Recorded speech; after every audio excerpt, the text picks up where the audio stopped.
We ignite memory like a candle flame. Each time we think about our memory, we reignite the flame over and over and over and over until all that remains is a burnt wick.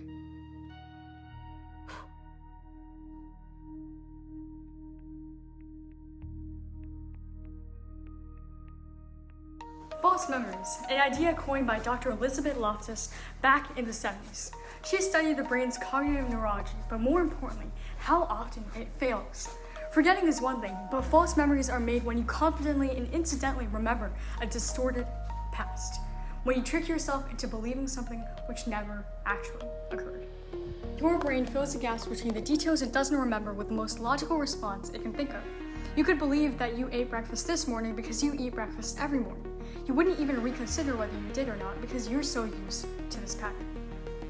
To break this down, 3 processes occur to form a new memory: encoding, consolidation, and retrieval.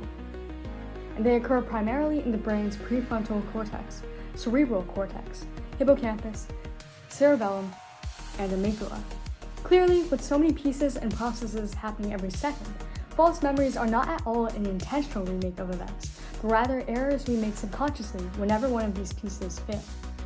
Recent studies show that 3 factors, suggestion, familiarity, and emotion, play a critical role in creating false memories. Both suggestion and familiarity are shown by the fundamental Diess-Roediger-McDermott paradigm, an experiment created by 3 men, Diess, Roediger, and McDermott, who experimented with groups. The groups were read aloud a list of words such as tired, drowsy, and bed, and then they were asked if sleep was one of the words said. Even though sleep was not one of the list of words, 55% of the respondents recalled it was. Because such synonyms were being said, the brain rationalizes sleep being on the list because it would be familiar. So we've covered how other people can be significant influences to our memories, but what if there is no one around to prompt us with misleading questions or seed misinformation into our heads? Regardless, our memories are still not going to be the most accurate. Take the space top, for example. I broke it, so then it had to be fixed, and I broke it again, and it had to be fixed again. This is much like we do when we remember details every time.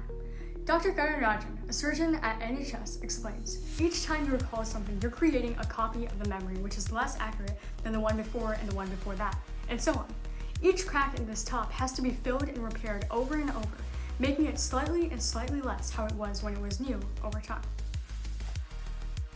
But now look at this umbrella, if you even want to call it that. Memories eventually end up like this, so broken and lost, they're not even close to what really happened. Yet false memories aren't as clearly wrong as this. You think it's your vase top, but really, it's just a faulty recreation of it. So mistakes and misinterpretations are inevitable in the human mind, which is why it's so important to be aware of them.